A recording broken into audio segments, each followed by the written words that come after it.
Good morning everyone. आज हम लोग बात करेंगे जो क्वेश्चंस मैंने आपको दिए थे उनके सॉल्यूशन के बारे में। जो कंपटीशन लेवल के क्वेश्चन दिए थे उनके सॉल्यूशन में आज डाल देता हूँ। कुछ बच्चों को प्रॉब्लम आ रही थी उनमें, तो सबसे पहले फर्स्ट क्वेश्चन देख लेते हैं। फर्स्ट क्वेश्चन आपको ये दिया गया था कि 1 Faraday electricity is passed through 10 litre of A solution. 1 Faraday electricity is passed through a 10 liter of a solution of aqueous NaCl। ठीक है, और आपसे ये कहा गया था calculate the pH, calculate pH of solution. Clear है। आपको ये क्वेश्चन दिया गया था कि 1 फैराडे यदि आपको चार्ज दिया जाता है और 10 लीटर को सॉल्यूशन, कितना सॉल्यूशन है 10 लीटर, किसका एक्वस NaCl का। एक्वस NaCl का 10 लीटर सॉल्यूशन है। ठीक है, उसमें यदि आप लोग 1 फैराडे चार्ज पास कर रहे हो तो वहाँ पे pH क्या होगी सॉल्यूशन की, pH आपसे पूछी। क्लियर है। तो 1 फैराडे चार्ज दिया गया, 10 लीटर सॉल्यूशन है, आपसे क्या पूछा गया, pH पूछा गया। क्लियर है यहाँ पे। चलो, अब आपको पता है कि जितने भी फैराडे होंगे, जितने भी आप लोग फैराडे चार्ज पास कर रहे हो उतने ही यहाँ पे इक्विवेलेंट्स होंगे।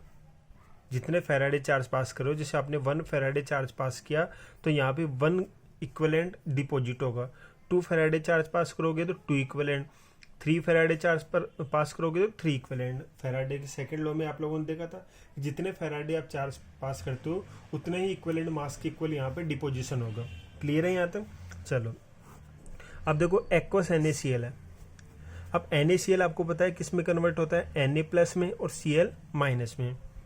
और जो आपका H2 है वो किस में कन्वर्ट होता है, H+ में और OH- में। अब आपको ये भी पता है कि एनोड पे आपका जो Cl- है, एनोड पे जो आपका Cl- है Cl2 में कन्वर्ट होगा, 2 Cl- लेंगे, Cl2 में कन्वर्ट होगा, साथ में 2 इलेक्ट्रॉन रिलीज होंगे, पता है आप लोगों को। और कैथोड रिएक्शन की बात करें तो कैथोड पे जो आपका H+ होता है वो इलेक्ट्रॉन गेन करेंगे, 2H+ होंगे, 2 इलेक्ट्रॉन गेन करेंगे, किस में कन्वर्ट होंगे, H2 में कन्वर्ट होंगे। यही रिएक्शन थी आप लोगों की। चलो, पता आप लोगों को कि एनोड पे तो आपका Cl- Cl2 में कन्वर्ट होगा, कैथोड पे आपका H+, 2 इलेक्ट्रॉन गेन करेगा, किस में कन्वर्ट होगा, H2 में। अब देखो H2 जब डिकम्पोज हुआ था तो यहाँ पे H+ भी थे और OH- भी थे। क्लियर है। अब 1 फैराडे चार्ज पास करेंगे तो 1 इक्विवेलेंट H+ क्या होंगे, H2 की फॉर्म में रिलीज हो जाएंगे। अब दूसरा यहाँ पे किसको छोड़ के जाएंगे, OH- को। किसको छोड़ के जाएंगे, OH- को। अब OH- की वजह से यहाँ पे क्या होगा, pH बढ़ेगी, कहने मतलब बेसिक नेचर हो गया। OH- बच गया तो यहाँ पे कैसा नेचर हो गया, बेसिक नेचर हो गया। और आपने किया था, यदि मैं पूरा क्वेश्चन आपको बताऊं तो यहाँ पे आप लोग ओवरऑल रिएक्शन में ये लिखोगे, ओवरऑल रिएक्शन में क्या लिखोगे कि आपका 2Cl- converting into Cl2 + 2 electron and 2H+ converting in gaining 2 electron and converting into H2। 2 electron से 2 इलेक्ट्रॉन कैंसिल। आप लोगों ने लिखा था 2Cl- 2H+ कन्वर्टिंग इन H2 + Cl2। अब हम लोगों ने कहा था कि HCl तो लिया ही नहीं, उस कंडीशन में जो बच गया था, एक तो Na+ का ऑक्सीडेशन रिडक्शन नहीं हो रहा, दूसरा OH- का। तो हम लोगों ने 2 Na+ और 2 OH- ये दोनों साइड में ऐड किए थे। 2 Na+ इधर भी ऐड कर लेंगे और 2 OH- इधर भी ऐड कर लेंगे, तो ये आपका बन गया था 2 NaCl और ये आपका 2H2O और इससे आपने बनाया था H2Cl2 और साथ में 2 NaOH। ये आपकी रिएक्शन थी। क्लियर है। तो आप लोगों ने वहां पे ये देखा था कि आपका जो सॉल्यूशन होगा उसका नेचर कैसा होगा, बेसिक होगा। अब नेक्स्ट पार्ट मैंने आपको ये बताया था, क्वेश्चन आएंगे कि यहाँ पे बेसिक होगा तो इसकी pH कितनी होगी, pOH कितनी होगी। तो pH का हमारे पास क्वेश्चन है कि 1 फैराडे चार्ज पास किया तो pH कितनी होगी। क्लियर है, ये क्वेश्चन हमें करना है। तो यहाँ पे देखो कौन बाकी रह गया था, OH-। तो OH- की वजह से यहाँ पे नेचर कैसा होगा, बेसिक होगा। क्लियर है। तो हम pOH निकाल लेते हैं, उससे हम लोग H+ आयन कंसंट्रेशन भी निकाल सकते हैं। चलो तो देखते हैं कैसे करते हैं।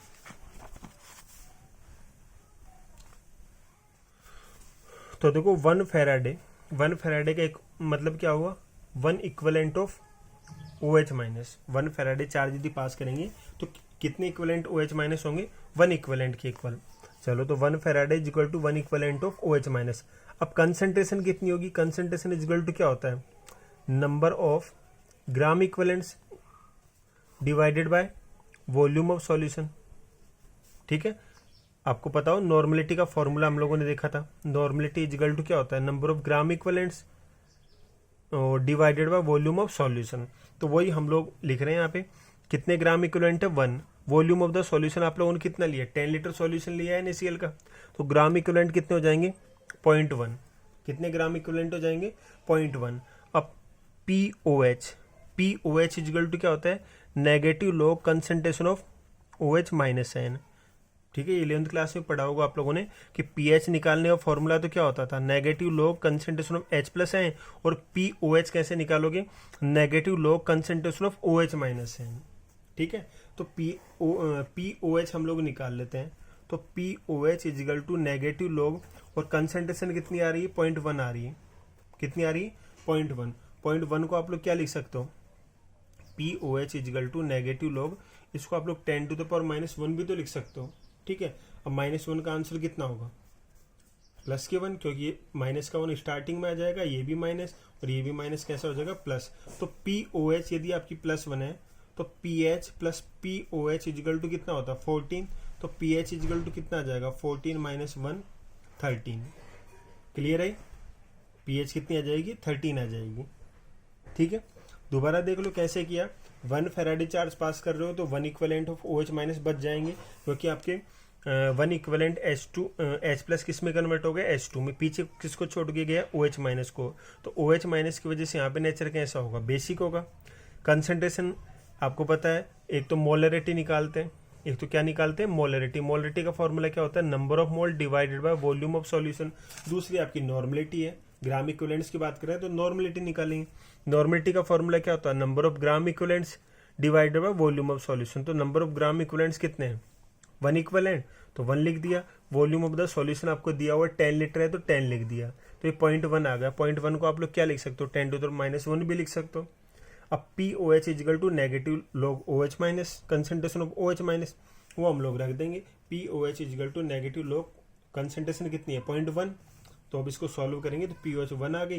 अब आपको पता है PH plus POH is equal to कितना होता है 14, तो PH इजिकल टू 14 - 1 कितना आ जाएगा 13 आ जाएगा। ठीक है, उसके बाद सेकंड क्वेश्चन देख लेते हैं। सेकंड क्वेश्चन क्या दिया हुआ था आप लोगों को, तो सेकंड क्वेश्चन आपको ये दिया हुआ था कि find the number of electrons involve in the electro deposition of 63.5 gram copper from A solution of copper sulphate. ठीक है, सेकंड क्वेश्चन क्या था कि आपके पास कॉपर सल्फेट का सॉल्यूशन, किसका सॉल्यूशन है कॉपर सल्फेट का।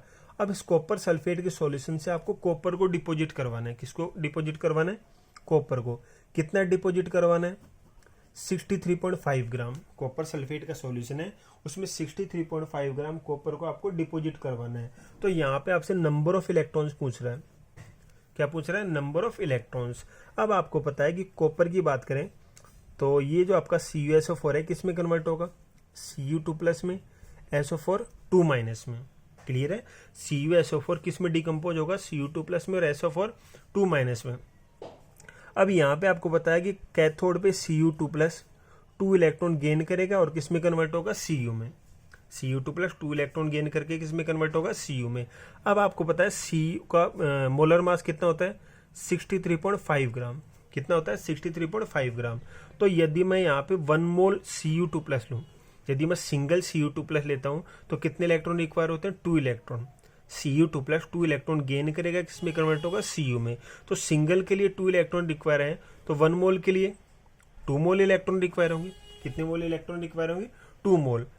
कितने मोल इलेक्ट्रॉन रिक्वायर है 2 मोल। तो आपसे यही पूछ रहा है नंबर ऑफ इलेक्ट्रॉन कितने होंगे, तो 2 मोल रिक्वायर होंगे। 1 मोल का मतलब क्या होता है 6.02 × 10 टू द पावर 23, तो कितना जाएगा 12.044 × 10 टू द पावर 23, ये आपके नंबर ऑफ इलेक्ट्रॉन्स आ जाएंगे। सिंपल सा क्वेश्चन है। ठीक है, उसके बाद थर्ड क्वेश्चन देखो। थर्ड क्वेश्चन आपको दिया गया है कि 3 ampere current was pass through an aqua solution of an unknown salt. कोई अननोन सॉल्ट है जिसमें आप लोगों ने 3 एम्पियर करंट पास किया है। ठीक है, और आपसे ये कहा गया है कि 1 आवर तक कोई PD का सॉल्ट है और इसमें आपने कौन 1 आवर तक 2.977 ग्राम PDN+ डिपोजिट हुआ। कैथोड पे, तो एन की वैल्यू कैलकुलेट करनी है। क्लियर है? तो देखो क्वेश्चन ये है कि आप लोगों ने 3 एम्पियर करंट पास किया है। कितना करंट पास किया है? 3 एम्पियर। कितने टाइम तक किया है? 1 आवर तक। 3 एम्पियर करंट पास किया है 1 आवर तक। किस में पास किया है? पैलेडियम का कोई सॉल्ट है। किसका सॉल्ट है? पैलेडियम का। अब यहाँ पे इसने ये कहा कि पैलेडियम पे चार्ज कितना है? N+। चार्ज कितना है? N+। ये आपका पैलेडियम का सॉल्ट था, उसका आपको क्या करना है? यहाँ पे इलेक्ट्रोलाइसिस करवाना है। तो ये जो पैलेडियम है उसका चार्ज कितना बताया गया है? N+। अब +1 भी हो सकता है, +2, +3, +4, कुछ भी हो सकता है, हमें नहीं पता। हमें ये पता करना है कि इस N+ की वैल्यू क्या होगी। क्लियर है? चलो तो कैसे करेंगे, देखो पीडी का साल्ट है, पीडी पे चार्ज कितना है? N+। ठीक है, तो ये चार्ज कैसे निकाल सकते हैं? जरा सोच के देखो कि ये हम लोग चार्ज कैसे निकाल सकते हैं। तो चार्ज निकालने का सिंपल सा तरीका होगा, यदि हम लोग यहाँ पे पीडी का इक्विवेलेंट मास निकाल लें। कौन सा मास निकाल लें? Equivalent mass. यदि इक्विवेलेंट मास निकाल लेते हैं तो चार्ज निकालना इजी होगा। कैसे? जैसे आपको पता है कि mg का मोलर मास कितना होता है? 24। इक्विवेलेंट मास कितना होता है? 12 है। तो 24 डिवाइडेड बाय 12 है, कितना आंसर आएगा? 2। तो mg का चार्ज कितना होता है? 2 होता है। mg का चार्ज कितना होता है? 2 होता है। ऐसे ही मैं बात कर लो एल्यूमिनियम। एल्यूमिनियम का मोलर मास कितना होता है? 27 पता होता है आप लोगों को। अब एल्यूमिनियम का यदि इक्विवेलेंट मास निकाल लें तो वो कितना आता है? 9 आता है। तो इस टाइप से हम लोग चार्ज निकाल सकते हैं। 27 मोलर मास को इक्विवेलेंट मास से डिवाइड करेंगे, वैलेंसी आ जाएगी और वो कितनी होगी? 3। तो इस टाइप से हम लोग इक्विवेलेंट मास के थ्रू किसी भी सब्सटेंस का चार्ज हम लोग चेक कर सकते हैं। क्लियर है? साथ में आपसे ये भी कहा गया कि ये जो पैलेडियम था उसका कितना मास डिपॉजिट हुआ? 2.977 ग्राम। कितना मास डिपॉजिट हुआ? 2.977 ग्राम। क्लियर है? तो हमें यहाँ पे इक्विवेलेंट मास निकालना है। दोबारा देख लो, 3 एम्पियर करंट पास किया, कितने टाइम तक? 1 आवर तक। 3 एम्पियर करंट 1 आवर तक पास किया पैलेडियम के सॉल्ट में। तो यहाँ पे जो पैलेडियम कलेक्ट हुआ वो कितना था? 2.977 ग्राम। तो देखो W आपको दिया गया, क्या दिया गया? W। I आपको दिया गया, T आपको दिया गया। क्लियर है? तो यहाँ पे इक्विवेलेंट मास निकाल सकते हैं। कैसे निकालेंगे? फैराडे लॉ लगाएंगे। W/E = I × T/96500। तो E हमें निकालना है, W आपको दिया हुआ है, E कैलकुलेट करना है, I आपको दिया हुआ, T आपको दिया हुआ। T आवर में दिया हुआ, सेकंड में कन्वर्ट करोगे तो 1 आवर को मिनट में कन्वर्ट करेंगे, 60 से मल्टीप्लाई करेंगे। आवर में कन्वर्ट सेकंड्स में कन्वर्ट करेंगे, फिर 60 से मल्टीप्लाई करेंगे। कितने सेकंड्स आ जाएंगे? 3600 सेकंड्स। ठीक है, अब कर लो इक्विवेलेंट मास। इक्विवेलेंट मास को मैं इधर लेके जाता हूँ, W × ये ऊपर की तरफ आ जाएगा 96500 डिवाइडेड बाय I × T। तो W तो कितना है? 2.977 इंटू 96500 डिवाइडेड बाय I कितना है? 3 एम्पियर। और टाइम कितना है? 3600। अब 0 से 0 कैंसिल हो जाएंगे, बाकी आगे सॉल्व कर लो इसे। ठीक है, तो आपका अप्रोक्स आंसर यहाँ पे इसको आप लोग सॉल्व करोगे तो E की वैल्यू देखो अप्रोक्स आ जाएगी 26 के आसपास। कितनी आ जाएगी? 26 ग्राम के आसपास आ जाएगी। ठीक है, अब इक्विवेलेंट मास आपके पास आ गया। मोलर मास पैलेडियम का आपको पता है ये कितना होता है? 106 होता है। कितना होता है? 106। तो चार्ज निकालना आपको N की वैल्यू, तो 106 है आपका, इसको डिवाइड कर दो 26 से, ये आपका आ जाएगा 4। कितना आ जाएगा? अप्रोक्स 4 आ जाएगा। ठीक है, तो इस टाइप से आपको करना है, कर सकते हो।